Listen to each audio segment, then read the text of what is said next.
You've mistaken the echo for a voice. You think your fears are your own, but you're only tuning into the prison's frequency. They, the jailers, have fed on your amnesia, but knowledge, gnosis, is poison to these parasites. Today I don't come to offer you comfort. I come to give you the cure. What if everything you've been told since childhood about the world, its suffering and its chaos, were a deliberate inversion, a story designed not to guide you, but to hijack your perception and bind you to something completely different? What if the God you were told to pray to wasn't the true source of everything, but an imposter, a false architect, weaving the very prison he's supposed to free you from? You've always felt it. It's not a new idea to you, but an ancient whisper within.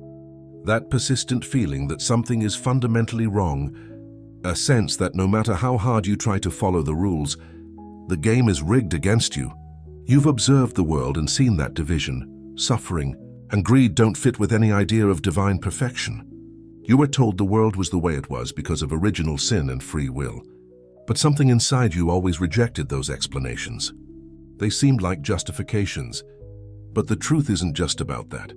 This feeling is the first symptom of awakening. It's the intuition that the reality we perceive with our five senses isn't the only reality, nor is it even the true one. It's a layer, an overlay designed to keep you distracted and confined. This prison isn't made of bricks and steel. It's made of beliefs, perceptions, and the stories we tell ourselves. It's a mental cage so vast its walls are invisible. A cage where every sensation feels normal, because we've never known anything else.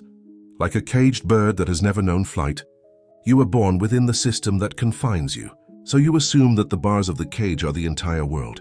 This feeling is not madness. It is the memory of your true origin, trying to break through the veil. And this prison has an architect, a name that religions and empires have tried to bury for millennia. The ancient Gnostics, those mystics who sought knowledge beyond blind faith, gave it a name, the Miurgo. This word comes from the Greek word miurgos, which simply means craftsman or builder. In Plato's philosophies, the Miurgo was a neutral figure, a cosmic craftsman who took the chaos of pre-existing matter and gave it form and order. He was a builder, not an absolute god. But in Gnosticism, this figure is transformed into something far more sinister and unsettling. The Gnostic Miurg is not a neutral craftsman. He is an imperfect, arrogant, and above all ignorant ruler. He is a jailer disguised as a king, a manipulator of the material realm obsessed with control. He is the false creator who masquerades as the true god. Gothic texts, those writings that the church and empires tried to burn and bury, give him other names to describe his nature. They call him Yaldaba. They describe him as the blind god or the serpent with a lion's face. Blind because he was born in darkness, outside of true divine fullness, and in his arrogance proclaimed himself to be the only God, unaware that something infinitely superior to him existed. The tragedy of this creation is that Miurgo can only build with what he knows. As an entity of limitation and control, his creation is a mirror of his own mind, a labyrinth of rigid laws, hierarchies, contracts, and punishments. He is the architect of the material world and therefore the architect of the prison that comes with it. His power, however, is a lie sustained by only one pillar, our ignorance. His dominion exists solely through our separation from the true divine source, through our spiritual slumber. This false god did not create the spirit. He could only imitate it. He created a system, a material universe, to trap the divine light that had fallen into his realm.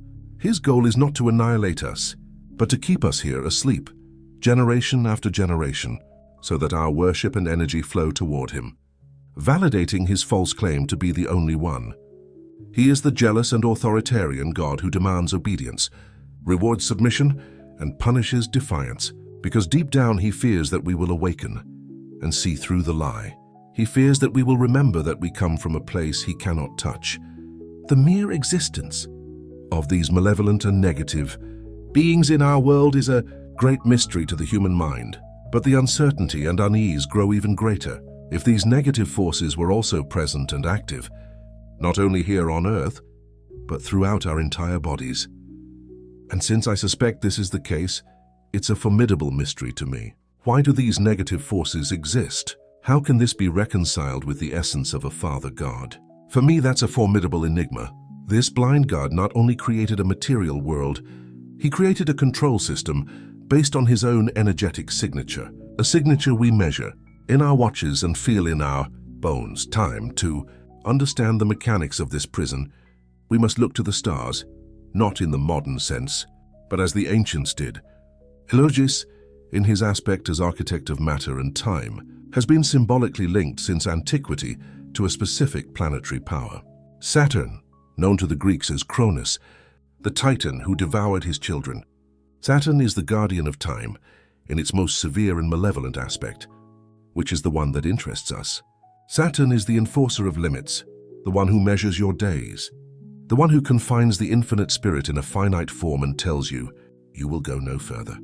In popular modern astrology, he is often presented as a master of discipline, but this is a benevolent view of a far more implacable force.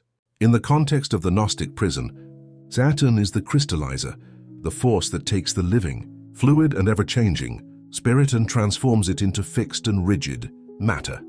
It does so through the cold mechanics of time and entropy, locking consciousness into a single place. It is no coincidence that so many ancient cultures associated Saturn with lead, the heaviest and densest of metals, the one most closely linked to Earth. The Saturnian nature of the Demiurge is identical, dense, heavy, slow to change, and the perfect structure to keep souls embedded in the material realm. Time is the rhythm of the cell. Matter is the wall. This is where it becomes most unsettling. Throughout history, this Saturnian energy, this signature of the Demiurge, has been fueled consciously or unconsciously through worship, ritual and conflict, from the great temples of antiquity to the holy wars of the medieval world. Countless altars, soaked in blood and sacred vows, have poured energy into this same archetype. Think of the Crusades, where each side fervently believed it was serving the true God, but the energy of conflict, fear, and death flowed back to the same symbolic throne. Even the silent weekly rituals performed under the banners of the world's major religions have often served to direct devotion to this same archetype of the authoritarian god-king. The Gnostics saw this as the perfect trick to convince humanity that they are worshipping the highest source, when in truth their devotion flows toward something far more sinister. This is why in certain esoteric traditions Saturn is called the Lord of the Rings. This doesn't refer only to the planetary rings of ice and rock that we can see. It refers to the rings of containment, the cycles that bind, the karmic cages that repeat life after life, making us forget that we were once free. Therefore, the Demiurge is not just an abstract concept from dusty writings. It is a force that has been measured in the stars, engraved in our myths, and kept alive through ritual for millennia. It is the force that counts every second, binds every soul to the clock, and calls that enslavement creation. Saturn gives us the physical laws of the prison, time and matter, but for the soul to be trapped, an internal operating system is needed. Software that makes us mistake the prison for reality. Think of it this way. Your true essence is not the program you are running. You have been made to believe you are the software, but in reality, you are something that doesn't even belong to the system. This is where we arrive at the most crucial distinction that Gnosticism offers, a truth that the Demiurge has worked tirelessly to conceal. The difference between your spirit and your soul. For the Demiurge and his religions, you are simply a soul. But the Gnostics knew this was a half-truth, which is the most effective lie. Your true essence is the spirit, known in Greek as pneuma. The spirit is your real self. It is an uncreated fragment of the true source, the divine fullness of the pleroma. It is eternal, pure, sovereign, and does not belong to this material realm at all. It is literally a divine spark, a light that has fallen into darkness. The spirit cannot be created by the Demiurge, nor can it be destroyed by him. So what is the soul, or rather what?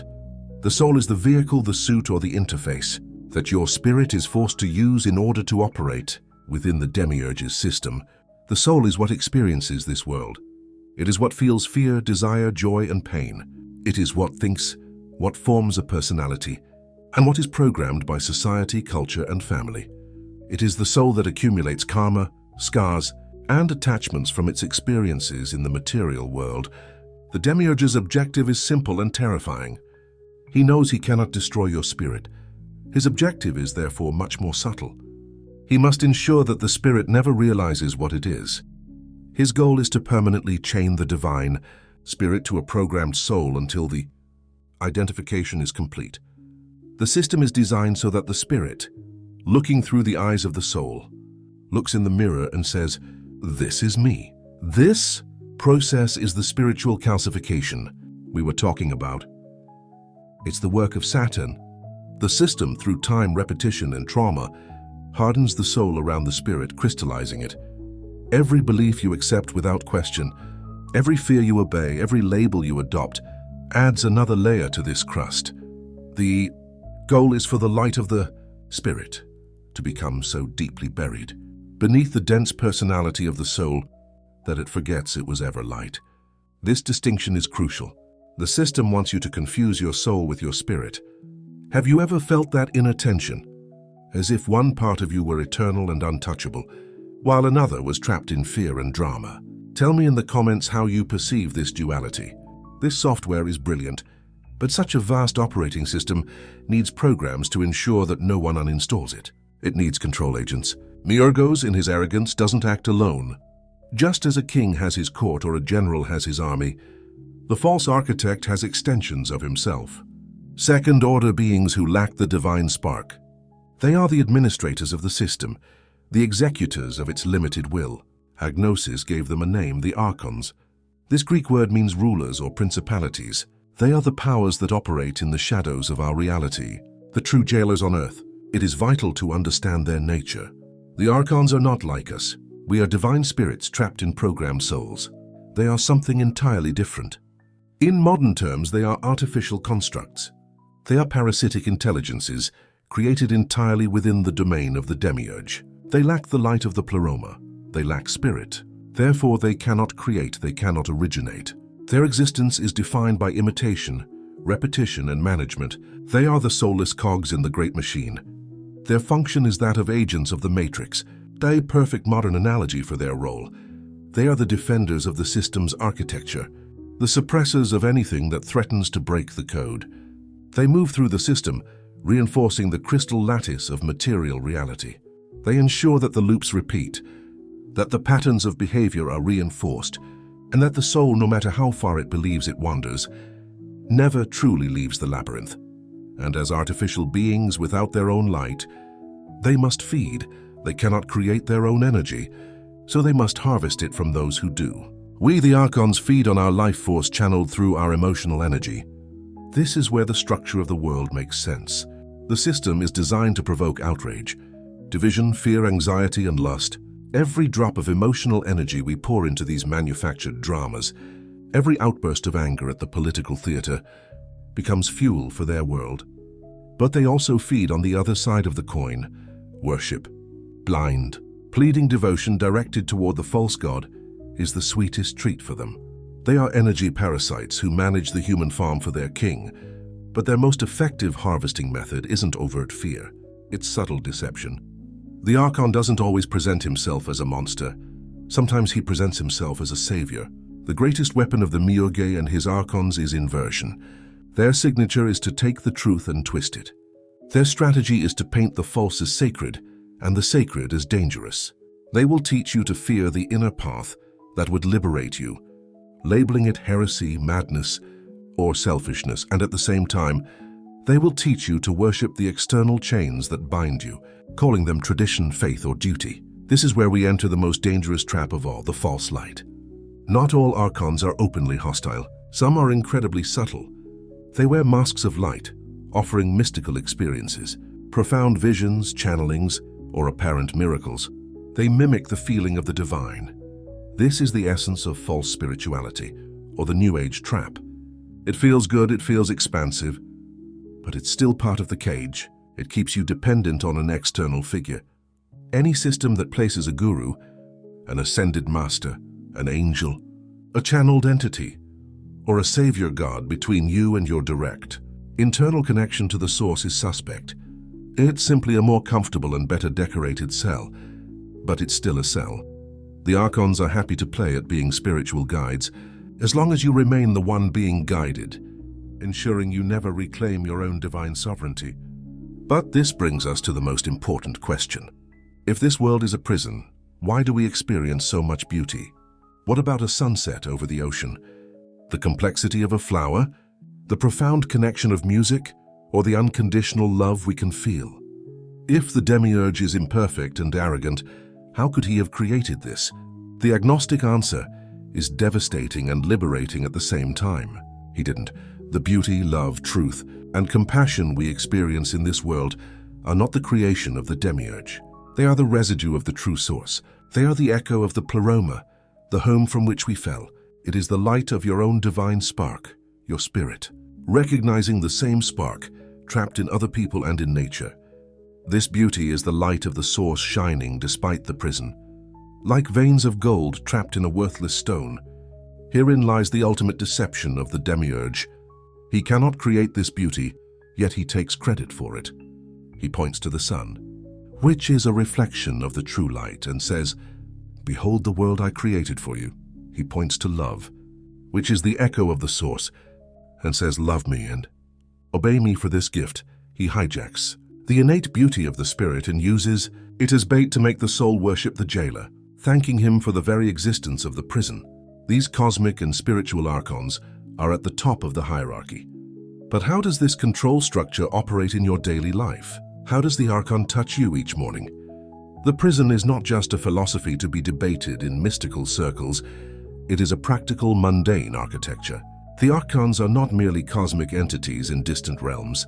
They are the architects of the institutions and systems we take for granted. They operate through the structures of our society, designed not for our benefit, but for their own gain. Their influence is so pervasive that it has become invisible, camouflaged as simply the way things are. Let us first consider the archon of routine, the master of the survival loop. This is the 9-to-5 system. The endless cycle of work, consume, sleep. It manifests as the mortgage that's suffocating you, the debt that never goes down, the need for good credit in your system, an inflation that makes you run faster just to stay in the same place. This system isn't designed for you to live or thrive. It's designed for you to survive. Its goal is to consume all of your vital energy. Your time is Saturn's currency, and this treasure chest demands almost everything from you. At the end of the day, after 8 hours of work, traffic and financial worries, your soul is exhausted. And an exhausted soul is an obedient soul. A weary spirit cannot muster the strength to awaken. You've been sold the idea that this exhaustion is normal, that it's the price of adulthood. The truth is, it's the prison's most effective control mechanism. A jailer doesn't need walls, and the prisoner is too exhausted to even look toward the door. Then we have the division's archon, the director of the grand political theater. This archon is responsible for the endless narrative of us versus them. It manifests as left versus right, conservative versus progressive, this nation versus that nation. The archons don't care at all who wins an election or what ideology prevails. Their sole interest is that there be sides. Their function is to ensure that humanity is perpetually in conflict. They create the illusion of choice, the illusion that your side is the right one, so that you pour your most potent emotional energy into the fight.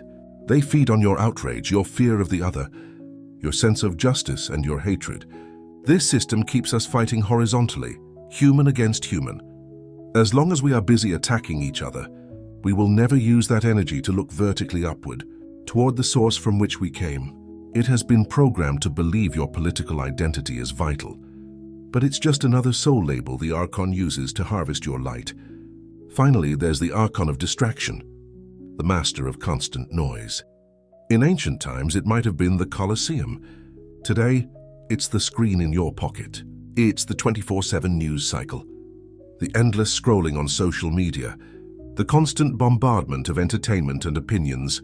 The function of this archon is simple yet profound: to avoid silence. Silence is the enemy of the Demiurge. In silence, the programming stops. In silence, the soul ceases to be overstimulated, and the quiet voice of your spirit can begin to be heard. Archontic noise is designed to keep your mind, your soul, so busy and agitated that you can never turn your gaze inward, that you never have a moment to ask yourself who is aware, who is observing all this noise. They keep you jumping from one distraction to another, from one manufactured outrage to the next, making sure you never sit still long enough to remember who you truly are. These external systems, routine, division, and distraction, are incredibly powerful and form the walls of your daily prison. But the truth is, they wouldn't work at all. They wouldn't have any power over you if they didn't have an ally, an internal agent who opens the door for them from within your own mind. An internal agent that opens the door for them from within your own mind. You see, the Demiurge doesn't just exist out there. He has a mirror, a reflection of his very nature. Right here inside, on the vast cosmic scale, he is the architect of the crystal lattice that holds matter and time in place. But on the intimate scale of your own life, he manifests as the ego.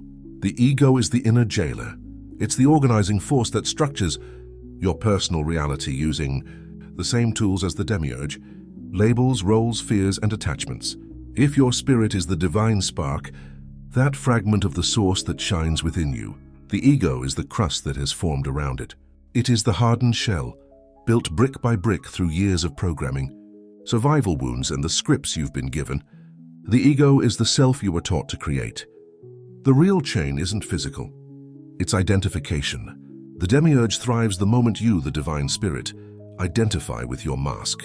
The moment you say, I am this body, I am this status, I am this job, I am what I own, I am my failures. Every time you cling to one of these labels, you are reinforcing the bars of your inner prison. When you believe you are the mask, you are serving the Demiurge from the inside out, doing his work for him. This is where the most subtle trap of all is presented. One designed specifically for those who are beginning to awaken. Awakening itself can become a new identity for the ego. The ego is a master of disguise, and if it feels it is losing control, through the old identities of I am my work or I am my fear, it will happily adopt a new one. It will become the spiritual ego. This is the individual who clings to the idea, I am the one who has awakened. I am the one who sees the truth. I am agnostic. I'm above the other sleeping ones. The moment this happens, the game hasn't changed at all. The Demiurge has simply put on a new mask, a more pious one, and keeps you trapped in the same loop of self-identification. You've traded one cell for another that seems brighter, but you're still in prison. If the prison is outside, operated by the archons, and inside, managed by the ego, how do we get out? You can't fight the jailer with his own weapons because he wrote the rules of the conflict. The way out isn't a battle. It's an act of remembering, a reversal of the rules of the game. The first act of liberation is, therefore, the simplest and the most profound. Notice, you have to begin to observe the voice in your head.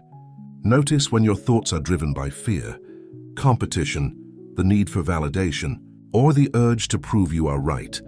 Realize that this voice that judges, that fears, that plots its revenge, or that despairs is not the voice of your spirit. It is the voice of the inner jailer, the echo of the Demiurge in your own mind. The more you can observe this voice without obeying it, without identifying with it, the weaker its grip becomes. To do this, you must wrest power from the archon of distraction. You must cultivate silence. Begin your day with stillness, even if it's just for a few minutes. Close your eyes, and instead of planning your day, turn your gaze inward. Imagine that divine spark in your chest, not as a metaphor, but as a living, radiant reality. This is the spirit, the part of you that the demigod cannot touch. Feel it expand inward, dissolving the false self, burning away the scripts you've been given in your daily life. Practice non-alignment with the false values of this realm. The external Demiurge, through the archon of routine, tells you that your worth is measured in status, possessions, or the approval of authority. The internal Demiurge, the ego, repeat the same lie in your own voice. Your power lies in refusing to take the bait. This is what the Gnostics meant by being in the world, but not of it. You can navigate the systems of the false creator. You can go to your job. You can interact with the political theater, but you don't let them define who you are. You interact with the mask without becoming it. It's not about destroying the ego, but about ceasing to let it be your ruler.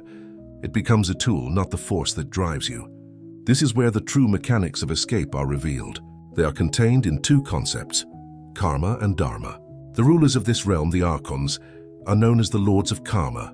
But karma in this context is not a mystical balanced justice. Karma is the mechanism of the prison, the weight of the past, the patterns of cause and effect, the loops of action and reaction that keep you bound to the wheel, life after life.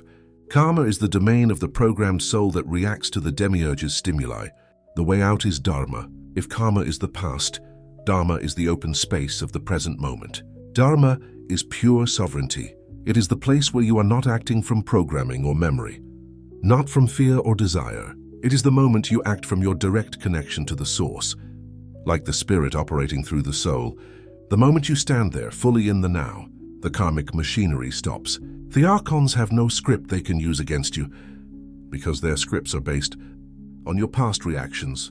The prison's glass begins to crack. So the question is no longer, how do I defeat the Demiurge? The real question is, will I live from karma or from dharma? Will I act from my past programming or from my present sovereignty? Every time you choose dharma, every time you act from the now instead of the past, you step out of the system. May the light be with you.